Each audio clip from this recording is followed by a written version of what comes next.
नाज़रीन, अवामी न्यूज़ में खबरन जो सिलसिलो जारी है। इन वक्त असीं तव्हांखे मसू बुरगड़ी में खबर ॾींदा हलूं त वाणी केवासी जे रवासिन अवामी वर्कर्स पार्टी जे अॻुवान कामरेड मुज़फ़र लिगारी, कामरेड फरीद लिगारी, कामरेड मदन लाल ऐं ॿियनि एहतजाज कंदे ज़मींदार इस्लाम नबी लिगारी खिलाफ़ नारेबाज़ी कई। इन मौक़े ते हिननि चयो त ज़मींदार इस्लाम नबी वटि गुज़िर 4 पीढ़ियुनि खां हारीपो कंदा आहियूं। ज़मींदार 2 सालनि खां असांखे ज़मीन तां नेकाली ॾेई दरबदर करे छॾियो, जॾहिं त ज़मींदार काफ़ी ज़मीन वेकिरो करे छॾी, पर हुन मां असांखे कुझु बि हिसाब या हिसो न ॾिनो। हिननि वधीक चयो आहे त जॾहिं त ज़मींदार खे केतिराई भेरा असां पंहिंजे हक़ लाइ चयो आहे, पर हू असांखे पंहिंजो हक़ ॾियण बदिरां मुख़्तलिफ़ तरीक़नि सां हरासा करे धमकियूं ॾेई रहियो आहे। असां आला इख्तियार ऐं SSP हैदराबाद, इंसानी हक़नि जी तंज़ीम AC हैदराबाद ऐं ॿिनि लाॻापियल इदारनि खे मुतालबो करियूं था त मामले जो नोटिस वठी इंसाफ़ कयो वञे।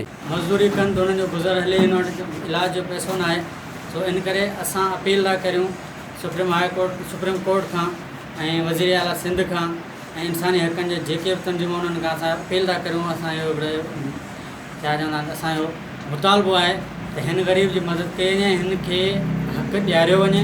असां पंहिंजी पार्टी समेत अख़लाक़ी जेका बि असांखां मदद थींदी, असां आम वर्कर्स पार्टी यूनिट पाण खे असीं हिन सां गॾु आहे। 100 साल खां वधीक हक़ो कंदो आहे। हींअर एकड़ खनि उहो गुलनि जो सो बि फुरे विया हुआ। हाणे बनी ते अचण बि कोन था ॾियनि, न को अकाबो था ॾियनि। अच्छा, तव्हांखे धमकियूं बि ॾेई रहिया आहिनि? जी हा, धमकियूं बि ॾेई रहिया आहिनि। चए बनी खे छॾे ॾे, बनी ते अची न की के तव्हां बि न ॾे।